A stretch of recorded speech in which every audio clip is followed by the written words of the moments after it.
ഭദ്രകാളി അവതാരം വരെയാണ് എത്തിയിട്ടുള്ളത്. ഭാഗവതത്തിന് 10 ലക്ഷണങ്ങളാണെന്ന് പറഞ്ഞു. മറ്റു പുരാണങ്ങളിലെ 10 ലക്ഷണങ്ങളെ കാണില്ല.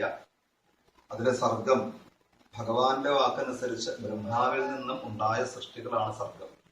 ബ്രഹ്മാവിൽ നിന്നും ഒരു പുരുഷനും സ്ത്രീയും ഉണ്ടായി എന്ന് പറഞ്ഞു. ആദ്യത്തെ മനുഷ്യ ദമ്പതികളാണ് അവരുടെ വംശം. അതില് 3-ാം സ്കന്ധത്തില് ഒരാളുടെ പറഞ്ഞു, മറ്റുള്ളവരുടെ കഥയൊക്കെ 4-ാം സ്കന്ധത്തിൽ പറയുന്നു. അപ്പോ അവിടെ വിസർഗം എന്ന ലക്ഷണം. വിസർഗം എന്ന് വെച്ചാൽ ബ്രഹ്മാവിൽ നിന്നും ഉണ്ടായ സൃഷ്ടികളിൽ നിന്നും ഉള്ള സൃഷ്ടികൾ എന്ന് വെച്ചാൽ അതിൽ പ്രധാനമായിട്ട് മനുഷ്യ സൃഷ്ടിയെ കുറിച്ചിട്ടാണ് വിസർഗം. മനുഷ്യന് എന്താ അവിടെ വിസർഗം എന്ന് പറയാൻ കാരണം വെച്ചാൽ മനുഷ്യന് ഇതര ജീവജാലങ്ങളെക്കാളും വിശേഷ ബുദ്ധിയുണ്ട്. ആ വിശേഷ ബുദ്ധിയുള്ള മനുഷ്യരുടെ കഥയാണ് ഈ 4-ാം സ്കന്ധത്തിൽ കാണാൻ സാധിക്കുക. ഒരു മനുഷ്യനെ സംബന്ധിച്ച് 4 പുരുഷാർത്ഥങ്ങളാണ്: ധർമ്മം, അർത്ഥം, കാമം, മോക്ഷം. ഈ 4 പുരുഷാർത്ഥങ്ങളെയും ഈ 4-ാം സ്കന്ധത്തില് പ്രധാനങ്ങളായി 4 കഥകളിലൂടെ പറഞ്ഞു. ഇതിൽ ആദ്യം ദക്ഷയാഗം എന്ന കഥ പറഞ്ഞു, പിന്നീട് ധ്രുവചരിതം എന്ന കഥ പറഞ്ഞു, പിന്നീട് പൃഥുചരിതം പറഞ്ഞു, പിന്നീട് പുരഞ്ജനോപാഖ്യാനം പറഞ്ഞു. അതില് ദക്ഷയാഗത്തില് ഒരു മനുഷ്യന്റെ ധർമ്മം എന്താ? നമ്മുടെയൊക്കെ ധർമ്മം ഈശ്വരനെ ഉപാസിക്കുക എന്നുള്ളതാണ് നമ്മുടെ ധർമ്മം. നമ്മളൊക്കെ ഈശ്വരന്റെ അടുത്ത് വന്ന ആൾക്കാരാണ്, അങ്ങോട്ട് പോകേണ്ടതാണ്. അതിനിടയ്ക്ക് നമുക്ക് എന്തെങ്കിലുമൊക്കെ കിട്ടിയിട്ടുണ്ട് എങ്കിൽ അതെല്ലാം ഈശ്വര അനുഗ്രഹം കൊണ്ടാണ്. ഇത് എന്തിനു വേണ്ടി തന്നിരിക്കണു എന്നാണെങ്കിൽ ഇത് ഇല്ലാത്തവരും ലോകത്തിലുണ്ട്. അപ്പോ അവർക്ക് കൂടി അത് കൊടുത്തുകൊണ്ട് ജീവിക്കാനാണ് നമുക്ക് ഈശ്വരൻ ഇതൊക്കെ തന്നിരിക്കുന്നത്. അത് തിരിച്ചറിയാനുള്ള ബുദ്ധിയാണ് വിശേഷ ബുദ്ധി. പക്ഷേ ദക്ഷൻ എന്ന കഥാപാത്രം ബ്രഹ്മാവിന്റെ മകനാണ്. പ്രജാപതികളുടെ പതിയായിട്ടിരിക്കാൻ, ഏറ്റവും ഉയർന്ന സ്ഥാനത്തിരിക്കാൻ പറ്റി.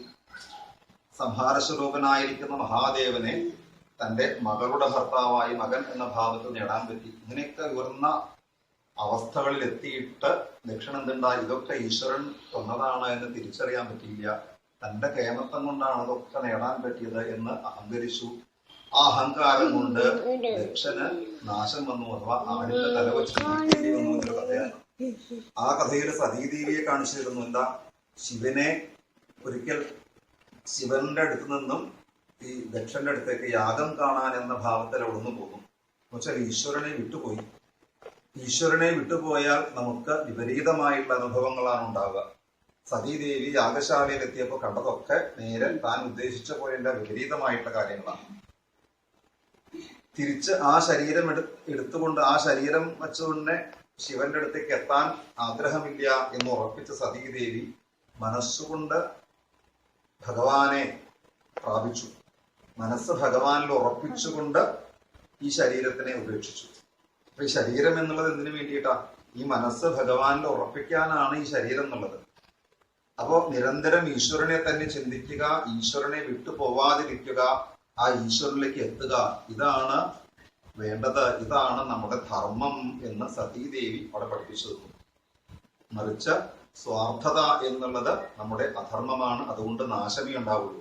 ഈശ്വരനെ തന്നെ, മഹാദേവനെ തന്നെ ചിന്തിച്ചുകൊണ്ട് ശരീരം ഉപേക്ഷിക്കാൻ സാധിച്ച സതിക്ക് പിന്നീട് പാർവതിയായി മാറി ഇന്നും ശിവന്റെ കൂടെ തന്നെ ഒരുമിച്ച് നിൽക്കാൻ സാധിക്കുന്നു എന്ന്, അതാണ് നമ്മുടെ ധർമ്മം എന്ന് സതിയുടെ കഥയിലൂടെ പറഞ്ഞു. ഇനിയാണ് ഈ സ്വയംഭൂമനുവിന്റെ പുത്രന്മാരുടെ കഥ പറയുന്നത്. 2 പുത്രന്മാരാണ്. അതിലൊരാളാണ് ഉത്താനപാദൻ. ആ ഉത്താനപാദ മഹാരാജാവിന്റെ മകനായിട്ടുള്ള ധ്രുവന്റെ കഥ പറഞ്ഞു. അച്ഛനാലും ഉടനിലേക്ക് അമ്മയാലും ഉപേക്ഷിക്കപ്പെട്ട് ഈശ്വരനെ അന്വേഷിച്ചുകൊണ്ട് കാട്ടിലേക്ക് പോയിന്നാണ്. ആ പോകുന്ന യാത്രയില് നാരദ മഹർഷി ഈ ധ്രുവനെ കണ്ടുമുട്ടി. നാരദൻ ഏഷണക്കാരനാണ്. ഏഷണാച്ച അന്വേഷണം. ഈശ്വരനെ അന്വേഷിക്കുന്നവനാണ് നാരദൻ. ഈശ്വരനെ അന്വേഷിച്ചിറങ്ങിയ ഈ ധ്രുവന്റെ മുമ്പിലേക്ക് ഈശ്വരനെ ഒന്നും കൂടി എളുപ്പത്തിൽ നേടാനുള്ള വഴി, ഭഗവാനെ സേവിക്കാനുള്ള വിധാനങ്ങളെല്ലാം ഉപദേശിച്ചു കൊടുത്തു. 6 മാസങ്ങളെ കൊണ്ടുള്ള തപസ് കൊണ്ട് ഭഗവാനെ പ്രത്യക്ഷപ്പെടുത്തി. തിരിച്ചു കൊട്ടാരത്തിൽ വന്ന ധ്രുവൻ 36 കൊല്ലം രാജ്യം ഭരിച്ചു. ധ്രുവൻ എന്തായിരുന്നു എന്നാണെങ്കിൽ, ധ്രുവന്റെ അമ്മയായിട്ടുള്ള സുനീതി, ചെറിയമ്മയായിട്ടുള്ള സുരുചി, ആ ചെറിയമ്മയുടെ മകനായിട്ടുള്ള ഉത്തമൻ, ഈ സുരുചി തന്റെ മകനായിട്ടുള്ള ഉത്തമനായിരിക്കണം. ഈ ഉത്താനപാദ രാജാവിന് ശേഷം രാജ്യം ഭരിക്കേണ്ടത്. അതിനു വേണ്ടിയിട്ട് സുനീതിയെയും ധ്രുവനെയും അകറ്റാൻ എന്ത് ചെയ്യണം എന്നുള്ള അവരുടെ ചിന്ത മൂലമാണ് ഈ സുനീതിക്കും ധ്രുവനും രാജാവിനെ വിട്ട് ദൂരെ മാറി താമസിക്കേണ്ടി വന്നത്. അപ്പൊ ധ്രുവനെ രാജാവാക്കരുത് എന്നായിരുന്നു ആ സുരുചിയുടെ കുടില ബുദ്ധി. പക്ഷെ ഇവിടെ എന്തുണ്ടായി? ഭഗവാനെ നേടി തിരിച്ചു വന്ന സമയത്ത് ധ്രുവന് 36,000 കൊല്ലം രാജ്യം ഭരിക്കാൻ പറ്റിയെന്ന് മാത്രമല്ല, അതിനുശേഷം ഭഗവാന്റെ തന്നെ ആളുകൾ ദിവ്യമായിട്ടുള്ള ഒരു വിമാനം കൊണ്ടുവന്ന് ധ്രുവനെ കൊണ്ടുപോയി ധ്രുവലോകത്തിനെ കൊടുത്തു. അർത്ഥം എന്നാണ്. നമുക്കൊക്കെ ജീവിതത്തില് അർത്ഥങ്ങളെ അനുഭവിക്കാൻ ആഗ്രഹിക്കുന്ന ആളുകളാണ്. അർത്ഥം എന്ന് വെച്ചാൽ സമ്പത്ത് എന്നുള്ളതാണ്. പക്ഷെ ഈ സമ്പത്തിനെ അനുഭവിക്കാൻ ആഗ്രഹിച്ച ധർമ്മത്തെ വിട്ടുപോകരുത്. ധർമ്മം എന്ന് വെച്ചാൽ ഈശ്വരൻ ധർമ്മസ്വരൂപനാണ്. ധർമ്മസ്വരൂപനായിരിക്കുന്ന ഈശ്വരനെ വിട്ട് സമ്പത്തിന്റെ പിന്നാലെ ഓടിയിട്ട് നമ്മൾ യാതൊരു കാര്യമില്ല. മറിച്ച് ധർമ്മസ്വരൂപനായിരിക്കുന്ന ഈശ്വരനെ നാം വേണ്ടതുപോലെ നേടുകയാണ് എങ്കിൽ ധ്രുവമായിട്ടുള്ള അർത്ഥം, സമ്പത്ത്, അധികാരം, ഇതൊക്കെ അർത്ഥത്തിൽ പെടും. അപ്പൊ ഇതൊക്കെ നമുക്ക് ധ്രുവമായി, ഒരിക്കലും ഇളക്കമില്ലാത്തത് എന്നാണ് ധ്രുവം എന്ന വാക്കിന്റെ അർത്ഥം. അത് ഇളക്കമില്ലാത്ത രീതിയിൽ നേടാൻ പറ്റും. ശ്രീയപതിയാണ് ഭഗവാൻ. ശ്രീ സമ്പത്തിന്റെ പതിയാണ് ഭഗവാൻ.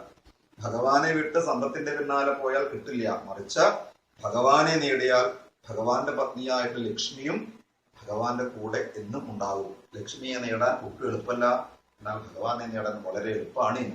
അങ്ങനെ 5 വയസ്സായിട്ടുള്ള ധ്രുവൻ കേവലം 6 മാസങ്ങളെ കൊണ്ട് ഭഗവാനെ നേടി ധ്രുവമായിട്ടുള്ള അർത്ഥത്തെ ഇവിടെ 36,000 കൊല്ലം രാജ്യം ഭരിക്കലെ വിവാഹം മുതലായിട്ടുള്ള എല്ലാം നേടി. മാത്രമല്ല ജ്യോതിർഗോളങ്ങളുടെയും സപ്തർഷീശ്വരന്മാരുടെയും ഒക്കെ മണ്ഡലത്തിന്റെ ഏറ്റവും ഉയർന്ന ഒരു സ്ഥാനത്ത് ഇന്നും ഇളക്കമില്ലാത്ത രീതിയിൽ, ബ്രഹ്മാവിന് പോലും ബ്രഹ്മാദികൾക്ക് പോലും ഇളക്കമുണ്ടെങ്കിലും ഇന്നും ഇളക്കമില്ലാത്ത രീതിയിൽ ധ്രുവൻ അവിടെ നിൽക്കുന്നു. ആ അർത്ഥത്തെ അങ്ങനെയാണ് നേടേണ്ടത്. ഈശ്വരനിൽ നിന്ന് നേടിയാൽ അതൊരിക്കലും നമ്മളെ വിട്ടുപോകില്ല, നമുക്ക് അതിനെ വിട്ടുപോകേണ്ടി വരില്ല എന്നിവിടെ പഠിപ്പിച്ചു തന്നു. പിന്നീട് കാമം എന്നുള്ളതിനെ പഠിപ്പിച്ചു തന്നെയാണ് ധ്രുവന്റെ വംശം പറഞ്ഞു വരുമ്പോഴാണ് ഭഗവാൻ പൃഥുവായിട്ട് അവതരിച്ച കഥ പറയാ. പൃഥുവായിട്ട് അവതരിച്ച ഭഗവാൻ നമ്മുടെ കാമം എന്നുള്ളത് എന്തായിരിക്കണം? നമ്മുടെ സുഖം നാം അത് നേടാൻ ആഗ്രഹിക്കുന്നത് പോലെ തന്നെ പ്രപഞ്ചത്തിന് മുഴുവൻ ഒരുപോലെ സുഖത്തെ നൽകാനായി നമുക്ക് സാധിക്കണം. അതാണ് ഭഗവാൻ പൃഥുവായിട്ട് അവതരിച്ച് ആടിയ ലീലകളിലൂടെ പറഞ്ഞു തരാ. ഈ ഭൂമിയെ വേണ്ടതുപോലെ സമ ആക്കിയതും, അതുപോലെ തന്നെ ഭൂമിയിലെ ധർമ്മം നിലനിൽക്കാൻ വേണ്ടിയിട്ട് യാഗങ്ങൾ നടത്തിയതും, അതേപോലെ തന്റെ ഗൃഹത്തിലേക്ക് വന്ന സനകാദൃഷീശ്വരന്മാരെ സ്വീകരിച്ചിരുത്തി അവരിൽ നിന്നും വേണ്ടതായിരിക്കുന്ന ഉപദേശങ്ങൾ സ്വീകരിച്ചതും, അതിനിടയ്ക്ക് തന്റെ പ്രജകൾക്ക് വേണ്ടതായിരിക്കുന്ന ധർമ്മ ഉപദേശം കൊടുത്തതും, അവിടെ അദ്ദേഹം പറയുന്നത് നിങ്ങൾ എന്നെ അനുസരിക്കണം എന്നല്ല, എന്നെ നിങ്ങളുടെ നേതാവാക്കി ഇരുത്തിയാള് ഭഗവാനാണ്. ആ ഭഗവാനെയാണ് നിങ്ങൾ അറിയേണ്ടത്. ആ ഭഗവാനെ നിങ്ങൾ അറിഞ്ഞാൽ നിങ്ങൾക്കും എന്നെ പോലെ ഉയർന്നുള്ള സ്ഥാനത്തിലേക്ക് എത്താൻ സാധിക്കും. അതുകൊണ്ട് ഞാനല്ല ഒന്നും, എല്ലാം ഈശ്വരൻ തന്നെയാണ്. ആ ഈശ്വരനിലൂടെയാണ് നമുക്ക് എല്ലാം നേടാൻ സാധിക്കുള്ളൂ എന്ന് ഉപദേശം കൊടുക്കുക. ഇങ്ങനെ എത്രയോ സൽക്കർമ്മങ്ങൾ ചെയ്ത് ഒരു ജീവന്റെ ആഗ്രഹം എന്നുള്ളത്, ജീവന്റെ ലക്ഷ്യം എന്നുള്ളത് ഭഗവത് പദപ്രാപ്തിയാണ്. നമുക്കൊക്കെ ഇടയ്ക്കിടയ്ക്ക് ഉണ്ടാവും, നന്നായിട്ട് പഠിക്കണം, അല്ലെങ്കിൽ നല്ല ജോലി നേടണം, വിവാഹം നടക്കണം, സന്താനങ്ങൾ ഉണ്ടാവണം, അല്ലെങ്കിൽ വീട് വെക്കണം. ഇതൊന്നും നമ്മുടെ ലക്ഷ്യങ്ങളല്ല, ആവശ്യങ്ങൾ മാത്രമാണ്. അപ്പൊ ഈ ആവശ്യങ്ങളുടെ പിന്നാലെയല്ല പോവേണ്ടത്. ഇതൊക്കെ കിട്ടിയാലും ഇല്ലെങ്കിലും വിരോധമില്ല. കാരണം പഠിക്കാത്ത ആൾക്കാരുണ്ട്, വിവാഹം കഴിക്കാത്ത ആൾക്കാരുണ്ട്, വീടില്ലാത്ത ആൾക്കാരുണ്ട്. അപ്പൊ ഇതൊന്നും അല്ല നമ്മുടെ ലക്ഷ്യം. നമ്മുടെ ലക്ഷ്യം എന്നുള്ളത് ഈശ്വരനിലേക്ക് എത്തുക എന്നുള്ളതാണ്. അപ്പൊ ആ ഒരു ആഗ്രഹത്തെ വേണ്ടതുപോലെ നേടാൻ സാധിച്ച പൃഥുവിന്റെ കഥ പറഞ്ഞു. പിന്നീട് എല്ലാത്തിൽ നിന്നും മോചനം നേടി ഭഗവാനിലേക്ക് എത്താൻ സാധിച്ച പുരഞ്ജനന്റെ കഥയിലൂടെ എത്താൻ സാധിച്ച ഒരു മഹാത്മാവിനെ ഇവിടെ ഭാഗവതം പരിചയപ്പെടുത്തുന്നതിലാണ്. പ്രാചീന ബർഹിസ് എന്നാണ് പേര്. അദ്ദേഹം കേവലം കർമ്മഠനായിരുന്നുവെങ്കിലും നാരദന്റെ ഉപദേശപ്രകാരം നാരദൻ പറഞ്ഞു കൊടുത്ത പുരഞ്ജന കഥ അത് വേണ്ട പോലെ കേട്ട് അത് ഉൾക്കൊണ്ട് നാരദൻ പറഞ്ഞതായിരിക്കുന്ന ഭക്തിയെ നേടി മോക്ഷത്തിലേക്ക്, മോക്ഷം എന്ന് വെച്ചാൽ എല്ലാത്തിൽ നിന്നും ഉള്ള വിടുതലാണ് മോക്ഷം. നമ്മളെ കെട്ടിയിട്ടിരിക്കുന്ന അവസ്ഥയാണ് ഇപ്പോ. ആ എല്ലാ കെട്ടുകളിൽ നിന്നും ഉള്ള പൂർണ്ണമായിട്ടുള്ള മോചനത്തിനെയാണ് മോക്ഷം എന്ന് പറയാം. ആ ഒരു മോക്ഷത്തിലേക്ക് എത്തിയ പുരഞ്ജനന്റെ കഥ. ഇങ്ങനെ ധർമ്മം, അർത്ഥം, കാമം, മോക്ഷം 4 കഥകളെയും പറഞ്ഞു. എന്ന് മാത്രമല്ല, ഈശ്വരനെ നേടാൻ ആർക്കും സാധിക്കും. ഒരു സ്ത്രീ ആയാലും ഈശ്വരനെ നേടാം. ചെറിയ കുട്ടിയായിട്ടുള്ള ആൾ ഈശ്വരനെ നേടിയ കഥ, യുവാവായിട്ടിരിക്കുന്ന ഒരാൾ ഈശ്വരനെ നേടിയ കഥ, പ്രായമായിട്ടുള്ള ഒരാൾ ഈശ്വരനെ നേടിയ കഥ. ഇപ്പോ ഭഗവാന്റെ അടുത്തേക്ക് എത്താൻ നമുക്ക് സ്ത്രീയാണോ പുരുഷനാണോ എന്നുള്ളതോ, അഥവാ നമുക്ക് അധികാരമുണ്ടോ ഇല്ലയോ എന്നുള്ളതോ, അഥവാ നമ്മുടെ പ്രായമോ, ഇതൊന്നും ഈശ്വരനിലേക്ക് എത്താൻ ഒരിക്കലും ഒരു തടസ്സമല്ല. ഇന്ന ആളുകൾക്ക് മാത്രമേ ഭഗവാനിലേക്ക് എത്താൻ സാധിക്കൂ എന്നുള്ളതില്ല. ഏതൊരവസ്ഥയിലിരുന്നാലും, ഏത് പ്രായത്തിലിരുന്നാലും, ഏത് വിഭാഗത്തിൽപ്പെട്ടവരായാലും മനസ്സ് ഭഗവാനിലേക്ക് ഉറപ്പിക്കുകയാണ് വേണ്ടത്. ആ വിശേഷ ബുദ്ധിയെ നാം തിരഞ്ഞെടുക്കണം. എന്നാലേ നമ്മൾ മനുഷ്യരാവുള്ളൂ എന്ന് 4-ാം സ്കന്ധത്തില് ഭാഗവതം പറഞ്ഞു തന്നു. അതിനുശേഷം 5-ാം സ്കന്ധത്തില് സ്വയംഭവമനുവിന്റെ മറ്റൊരു മകൻ ആണ് പ്രിയവ്രതൻ. അദ്ദേഹത്തിന്റെ കഥയാണ് പറഞ്ഞു തരിക. അദ്ദേഹം കുട്ടിക്കാലം മുതലേ ഭഗവത് ഭക്തനായിരുന്നു. എല്ലാം ഉപേക്ഷിച്ച് പോയെങ്കിലും ബ്രഹ്മാവിന്റെ വാക്കനുസരിച്ച് വീണ്ടും കൊട്ടാരത്തിലെത്തി 2 വിവാഹം കഴിച്ചു. അദ്ദേഹം രാജ്യഭാരം ഏറ്റെടുത്തു എന്നുള്ള പ്രിയവ്രതന്റെ ചരിത്രം പറഞ്ഞു വരുമ്പോഴാണ് അദ്ദേഹത്തിന്റെ മകനായിട്ട് ആഗ്നീധരൻ ഉണ്ടായി. ആഗ്നീധരന്റെ മകനായിട്ട് നാഭി ഉണ്ടായി. നാഭി മേരുദേവി വിവാഹം കഴിച്ചു. അദ്ദേഹം സന്താനങ്ങളൊന്നും ഉണ്ടായിരുന്നില്ല എങ്കിലും അദ്ദേഹം ധാരാളം സൽക്കർമ്മങ്ങൾ ചെയ്ത് തന്റെ പ്രജകളെ മുഴുവൻ സ്വന്തം മക്കളായി കണ്ടുകൊണ്ട് ജീവിക്കുന്നു. അങ്ങനെയുള്ള അദ്ദേഹത്തിന്റെ യാഗത്തിൽ ഒരിക്കൽ ഭഗവാൻ പ്രത്യക്ഷപ്പെട്ടു. ഭഗവാൻ പ്രത്യക്ഷപ്പെട്ടിട്ട് അദ്ദേഹത്തിനോട് ചോദിച്ചു, എന്താണ് വേണ്ടത് ചോദിച്ചു. സാധാരണ ഇല്ലാത്ത ആൾക്കാര് സമ്പത്ത് വേണം പറയും, സന്താനം ഇല്ലാത്ത ആൾക്കാര് സന്താനം വേണം എന്ന് പറയും.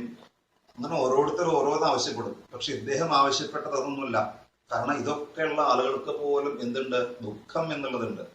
അപ്പൊ ഇവിടെ അദ്ദേഹം ആവശ്യപ്പെട്ടത് കഥഞ്ജലി സ്ഖലന ക്ഷുൽ പതനജർഭണ ദുരവസ്ഥാനാദിഷു വിവശാനാം സ്മരണായ ജ്വരമരണദശായാമപി സകല കശ്മല നിരസനാനി തവ ഗുണകൃത നാമധേയാനി വചന ഗോചരാണി ഭവന്തു.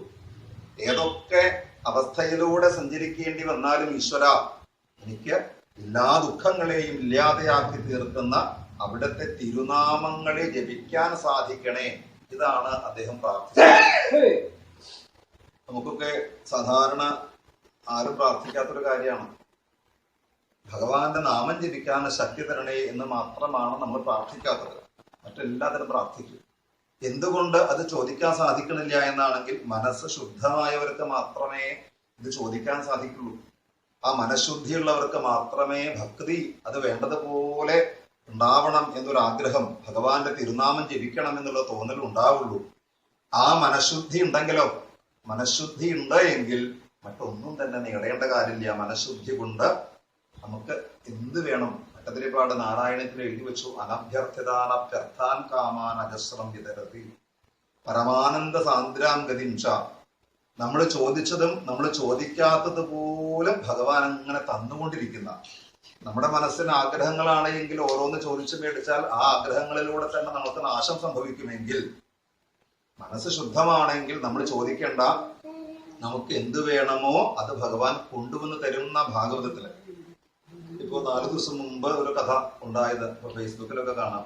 ഒരു പഴക്കച്ചവടക്കാരൻ, 4 ദിവസം മുമ്പത്തെ കഥയാണ്. ഒരു പഴക്കച്ചവടക്കാരൻ, മാമ്പഴ കച്ചവടക്കാരനാണ്. അപ്പോ അയാൾ ധാരാളം മാങ്ങ ഇങ്ങനെ വിട്ടുകൊണ്ടിരിക്കുക. അപ്പൊ അയാളുടെ വണ്ടി ഒരു കോളനിയിലേക്ക് കയറുന്ന സ്ഥലത്ത് വെച്ചേക്കാം, ഉന്തുവണ്ടി. അവിടുത്തെ കുറെ ആൾക്കാർ പറഞ്ഞു, ഇപ്പൊ കൊറോണയൊക്കെയാണ്, ഇവിടെ നിന്ന് വെച്ചാൽ ശരിയാവില്ല, മാറ്റി വെക്കണം എന്ന് പറഞ്ഞ് ബഹളായി. ഇയാള് വണ്ടി മാറ്റി വെക്കാൻ പോയി. ഇയാള് വണ്ടി ഉന്തി മാറ്റുന്നതിനിടയ്ക്ക് അപ്പുറത്ത് കൂടകളിൽ കുറച്ച് മാങ്ങിണ്ടായിരുന്നു. വേറെ കുറെ നാട്ടുകാർ വന്നിട്ട് അയാളുടെ മാങ്ങ മുഴുവൻ എടുത്തുകൊണ്ട് പോയി. ഇയാൾക്ക് പ്രതികരിക്കാൻ പറ്റിയില്ല. അയാളുടെ മാങ്ങ മുഴുവൻ പോയി.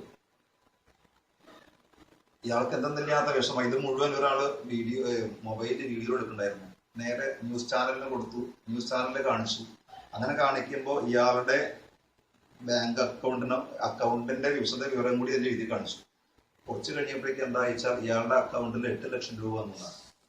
ആലോചിച്ച് നോക്കൂ. അയാളുടെ മനസ്സുകൊണ്ട് ഒരു പക്ഷേ കൊണ്ടുപോയ ആളുകളെ പോലും അയാള് ചീത്ത പറഞ്ഞിട്ടുണ്ടാവില്ല. അതെന്റെ കർമ്മത്തിന്റെ ഫലം കൊണ്ടാവാം എന്ന് ഓർത്തുണ്ടാവാം. അല്ലെങ്കിൽ അദ്ദേഹത്തിന്റെ ശുദ്ധമായിട്ടുള്ള മനസ്സിൽ ശുദ്ധമായിട്ടുള്ള കർമ്മം കൊണ്ട് ഭഗവാൻ സന്തോഷിച്ചിട്ടുണ്ടാവാം. അയാൾക്ക് സ്വപ്നം കാണാൻ പോലും പറ്റുണ്ടാവില്ല. എത്രയും മാനയൊക്കെ എഴുതി കച്ചവടമൊക്കെ കഴിഞ്ഞ് ഇത്ര ഉറുപ്പ് എങ്ങനെ ഉണ്ടാവും, സ്വപ്നം കാണാൻ പോലും പറ്റില്ല. അപ്പൊ അതൊക്കെ തന്നെയാണ് ഈശ്വരാനുഗ്രഹം എന്നുള്ളത്. നമുക്ക് എന്ത് ഭട്ടതിരിപ്പാട് അന്ന് പറഞ്ഞതും ഭാഗവതത്തിൽ പറഞ്ഞതൊക്കെ ഇങ്ങനെ ചില കഥകൾ കേൾക്കുമ്പോഴാണ് എത്രയോ സത്യമാണ് എന്ന് നമുക്ക് ബോധ്യപ്പെടുക. അനഭ്യർത്ഥ്യതാനഭ്യർത്ഥാൻ കാമാൻ അജസ്രം വിതരസി പരമാനന്ദ സാന്ദ്രാം ജതിഞ്ച. അങ്ങനെ എന്ത് പറയണു, ഭഗവാന്റെ നാമം ജപിക്കാൻ സാധിക്കണം, അത് മാത്രമേ വേണ്ടൂ എന്ന് പറഞ്ഞ ആ നാഭിയുടെ മകനായിട്ട് ഭഗവാൻ തന്നെ നേരിട്ട് വന്നങ്ങൾ ജനിച്ചു. അത്രയും ഭഗവാനെ മകനായി വേണമെന്ന് ആവശ്യപ്പെട്ടിട്ടില്ല. പക്ഷെ ശുദ്ധേ മനസ്സിൽ ശുദ്ധന്മാരുടെ ഉള്ളിൽ ഭഗവാൻ വരും, എങ്ങനെ വേണമെങ്കിൽ വരും. പിന്നീട് ഋഷഭൻ എന്നാണ് ഭഗവാന്റെ പേര്. ആ ഋഷഭന്റെ കഥയാണ് പിന്നീട് പറഞ്ഞു വരിക. ഋഷഭൻ ഇന്ദ്രന്റെ മകളായിട്ടുള്ള ജയന്തിയെ വിവാഹം കഴിച്ചു. 100 പുത്രന്മാരുണ്ടായി. അതിൽ ആദ്യത്തെ ആളാണ് ഭരതൻ. അദ്ദേഹം ഭരിച്ചതുകൊണ്ടാണ് ഈ നാടിന് ഭാരതം എന്ന പേര് വന്നത്. ആ ഭരതൻ തന്റെ പിതാമഹന്മാരെ പോലെ യൗവനത്തിന്റെ അവസാന ഘട്ടത്തില് എല്ലാം ഉപേക്ഷിച്ച് തപസ്സിന് വേണ്ടി പോയി.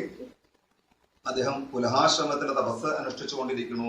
ഗണ്ഡകി നദിയെ കുളിച്ചൊരിക്കൽ ജലതർപ്പണം ചെയ്യുമ്പോൾ തന്റെ അടുത്തേക്ക് ഒഴുകി വന്ന മാൻകുട്ടിയെ രക്ഷിക്കേണ്ടി വരണു. ആ മാൻകുട്ടിയെ രക്ഷിച്ച് അതിനെ അതിന്റെ വഴിക്ക് വിടേണ്ടതിന് പകരം ഇപ്പോ മാൻകുട്ടിയെ തന്നെ പരിചരിച്ചു കഴിഞ്ഞുകൂടുക. ഈശ്വരനെ നേടാൻ വേണ്ടി എല്ലാം ഉപേക്ഷിച്ച് വന്ന ആള് ഇപ്പൊ ഈശ്വരനെ പോലും മറന്നുകൊണ്ട് മാൻകുട്ടിയെ പരിചരിക്കുന്നു. അങ്ങനെ ആ മാൻകുട്ടിയെ തന്നെ നിരന്തരം ചിന്തിച്ചുകൊണ്ട് അയാൾ മരിച്ചു. അടുത്ത ജന്മം ഒരു മാനായി മാറി. പക്ഷേ കുറച്ചു കാലം ഈശ്വരനെ സേവിച്ചതുകൊണ്ട് അദ്ദേഹത്തിന് താൻ മുൻപ് ഒരു മനുഷ്യനായിരുന്നു എന്നും ഭഗവാന്റെ അടുത്തേക്ക് എത്താൻ തടസ്സമായത് മാനുമായിട്ടുള്ള സംഘമായിരുന്നു എന്നും തിരിച്ചറിഞ്ഞതുകൊണ്ട് ഒന്നിനോടും സംഘം വേണ്ട എന്നുള്ള ഭാവത്തിൽ ജീവിച്ചു. ആ പ്രാരബ്ധകർമ്മം അവസാനിച്ചപ്പോൾ ഈ മാന്റെ ശരീരം ഉപേക്ഷിച്ചു. അദ്ദേഹം വീണ്ടും ഒരു മനുഷ്യനായി ആംഗിരസ ഗോത്രത്തിൽ ഒരു ബ്രാഹ്മണൻ. അദ്ദേഹത്തിന്റെ 2 ഭാര്യമാരിൽ 2ാമത്തെ ഭാര്യ ഇരട്ട പ്രസവിച്ചതിലെ ആൺകുട്ടിയായിട്ട് അദ്ദേഹം ജനിച്ചു എന്നും ഈ അറിവ് ഒരിക്കലും അദ്ദേഹത്തെ വിട്ടിട്ടില്ല. അതുകൊണ്ട് ഈ ജന്മത്തിൽ ഒന്നിനോടും ബന്ധമുണ്ടാവരുത് എന്ന പേരിൽ ഒരു ജഡനെ പോലെ ജീവിച്ചിരുന്ന അദ്ദേഹത്തിനെ ഒരിക്കൽ ചില ആളുകൾ ചേർന്ന് ബലി നൽകാനായിട്ട് കൂട്ടിക്കൊണ്ടുപോയി എന്നാണ്. അങ്ങനെ ഇദ്ദേഹത്തിനെ ഒരു പുരുഷ പശുവിനെ, ഒരു കാട്ടുജാതിക്കാരനാണ്, ഒരു പുരുഷ പശുവിനെ ബലി നൽകിയാൽ സന്താനം ഉണ്ടാവുന്ന ആരോ പറഞ്ഞിട്ടാണ് അത്രേ ഇദ്ദേഹത്തിനെ പിടിച്ചുകൊണ്ടുപോയി. ഇദ്ദേഹത്തിന് അതിൽ യാതൊരു വിരോധം ഉണ്ടായില്ല. പക്ഷേ ഇദ്ദേഹത്തിനെ കൊല്ലാൻ ഒരുങ്ങുന്ന സമയത്ത് സജ്ജനങ്ങളെ രക്ഷിക്കാൻ വേണ്ടിയിട്ടാണ് ഭഗവാൻ അവതരിക്കുന്നത്, അല്ലാണ്ട് വേറൊന്നുമല്ല.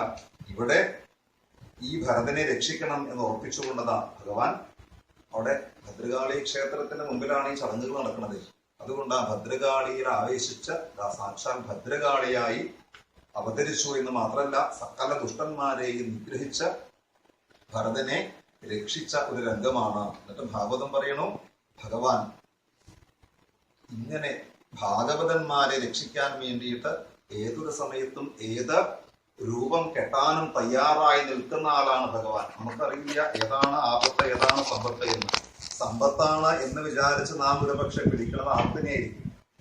അപ്പൊ അതുകൊണ്ട് നാം നമ്മുടെ കാര്യം ചിന്തിക്കുന്നതിന് പകരമായി നാം ഭഗവാന്റെ കാര്യം ചിന്തിക്കൂ.